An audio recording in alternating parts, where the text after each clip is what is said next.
Welcome back. Hope everyone's been having a great week. Hope everyone's been staying safe. Today I want to take the time to talk to you all about Origin and how they're bringing out their new stablecoin, and which I think can potentially aid mass adoption, especially later down the road. And I'll explain here shortly why.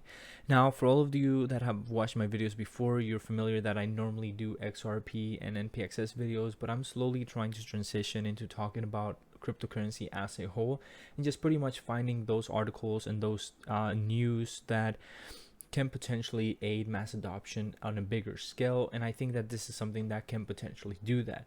I'm not saying that NPXS shouldn't. Let me just reword that so it doesn't confuse people. I'm not saying that NPXS will or won't play a role in mass adoption, and I'm not saying that XRP will or won't play a role in mass adoption, because I do think personally that they will.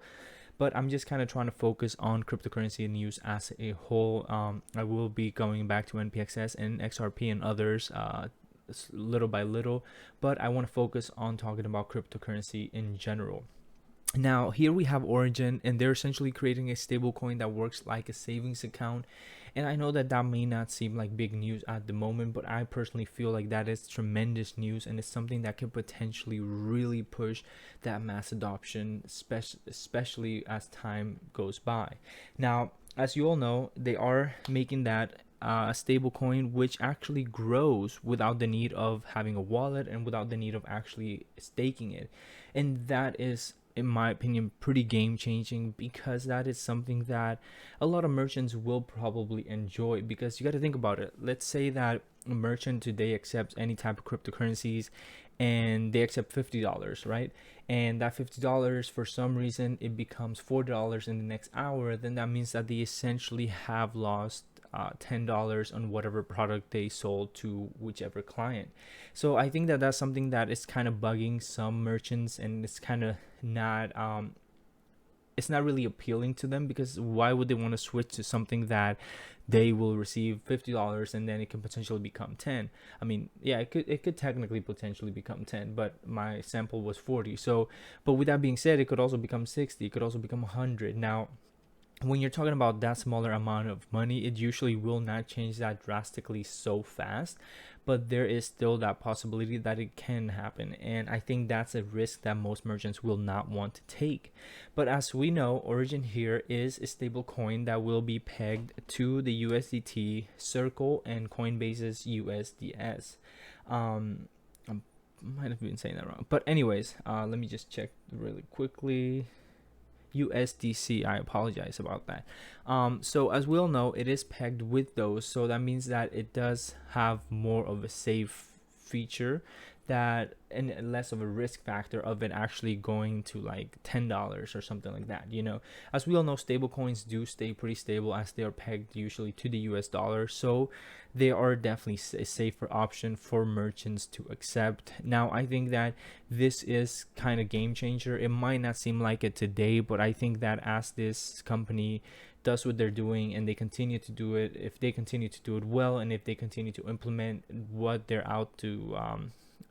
set out to do, then I think that this will potentially play a role in cryptocurrency mass adoption.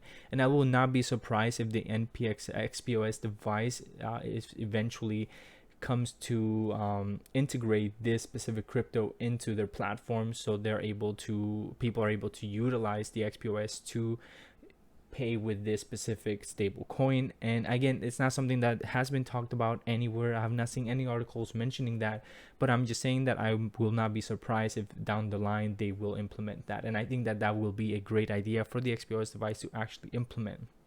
Now, moving forward, I also want to talk about DeFi. I might be saying that completely wrong, so bear with me here. So I'm just going to go ahead and call it Decentralized Finance, because I know that it's fairly new to the crypto communities. It's obviously has been around for some time, but some people don't necessarily understand why it's potentially better than the way other crypto traditional assets have been handling things so far. So I'm just going to go to the article here, and I will give you some examples of why, and I will also read you about two things from the actual article itself. Now, decentralized finance allows people to borrow and lend and they're able to earn interest on this. There, it allows them to bet on outcomes. It allows them to create and exchange real life assets, which I personally believe that cryptocurrency is going to play a big role, especially as time goes on. I do believe that assets, real tangible assets, are going to be pretty much sold using cryptocurrencies, which essentially will work exactly like the stocks do today. I think that will be very revolutionary, because it will make things, generally depending on which asset you're using, but you got to think about it, most of them will want to use assets that are very have high liquidity and stuff like that, so you're able to get in and get out when you need to and when you see fit. And I think that cryptocurrency is definitely going to revolutionize that, and I think decentralized finance is making all of that possible. I do think that we're moving into that direction, that cryptocurrencies will be used essentially to leverage all of these real life assets, real estate and all of that. So I think that is pretty interesting. Now, another thing is that it allows you to take part in the no loss lottery. And I know what some of you may think, in no loss, like how is that possible? Well, it's actually quite, I won't say simple because I don't get the whole concept of it, but it is actually quite flattering, quite intriguing, because pretty much how it works is that a group of people put their coins into a pool, and pretty much because decentralized finance earns interest over time, then pretty much that interest that is accrued goes to one lucky winner, and all your initial investment, investment could be a tricky word here, but all the initial coins that you put in, you get back. So if you put 10, you get back 10. However, if you're the lucky winner, then from that pool, the the interest that is actually earned through that pool, one lucky winner gets. So think about it, if a million people put 10 tokens or coins or whatever it may be, then let's say it made the interest of it actually accrued, let's say 1,000 coins, right? Again, I'm just throwing random numbers out there, but it accrued 1,000 coins, and that means that one person will get their initial the initial amount they put in back, and they will also get that 1,000 tokens as well. So I think that is pretty innovative, and I think that is pretty interesting, and it's definitely revolutionizing the way crypto works today. And I think it is definitely revolutionizing to the point where I personally see the future of crypto going, and I think that is pretty amazing. And now I'm just going to read here a little bit as well. DeFi is sometimes known as Lego money because you can stack dApps together to maximize your returns. For example, you could buy a stablecoin such as DAI and lend it on a compound to earn interest, all using your smartphone. Though many of today's dApps are niche, future applications could have a big impact on day-to-day life. And again, I think this is quite interesting because you're able to earn interest on all of this. So pretty much you don't have to go out there and start day trading or even swing trading. You can still make earn interest in a much safer environment without necessarily feeling like you might lose everything. And I think that's why this is going to be revolutionary, and I think that's why I personally, and we all should do some research and understand it better, and even start getting into it to actually so we can actually benefit from all of this. I believe that you can do similar things on Binance. I believe I haven't looked too much into that personally, but when I do, I will make some content on that as well, especially if it's something you guys might want to hear and stuff like that. Now I'm going back to the other article. So pretty much this all has, the main idea of this article has essentially been covered, and that is that 1, it is a stablecoin that works like a savings account. 2, it is backed by USDT, Circle, and USDC. And 3, it should essentially enable, or rather put merchants' minds at ease, and essentially hopefully have them actually accept these crypto payments. Now, another thing to keep in mind is that this coin has not essentially been audited yet, but they are currently working on it. What this means is that, I know you've all heard of XRP and how they had that lawsuit where if it was a security or not.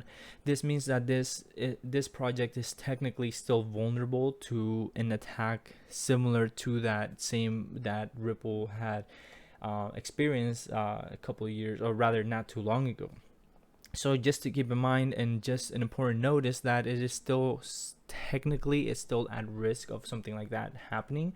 but they are currently working on it so it doesn't actually happen and so it doesn't become a problem of the future. So with that being said, until all of this is figured out, I don't think that merchants are necessarily going to jump on it right away. Again, it's still something that is fairly new, so I do think that it's going to take a little bit of time for actually to be digested and for the team to actually get it right and to actually bring it to the public and make it beneficial. But again, which merchant will not like their money to grow? You know what I mean? Like if you put $50 in, and even if you keep it in there, again, I'm just throwing random numbers out there, and even if you keep it in there for a month, your 50 becomes 60. You know what I mean? So technically you sold that item for 60 and not 50. But that pretty much does it for this video today. Again, I'm going to be focusing more on cryptocurrency news as a whole, so I'm going to be bringing more content out on pretty much like what's going on in the crypto space and what things that are being done to better the crypto space and to pretty much aid that mass adoption level.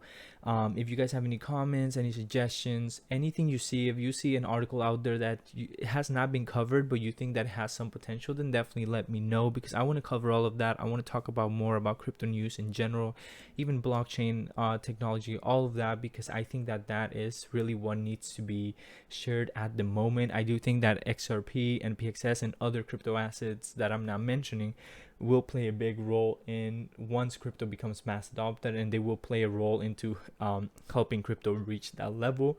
Excuse me. But at the moment, I'm just trying to focus more on these things. Again, if you have any questions, definitely let me know. Thank you all for watching, especially if you stayed this far into the video. Again, thank you all so much and have a great day.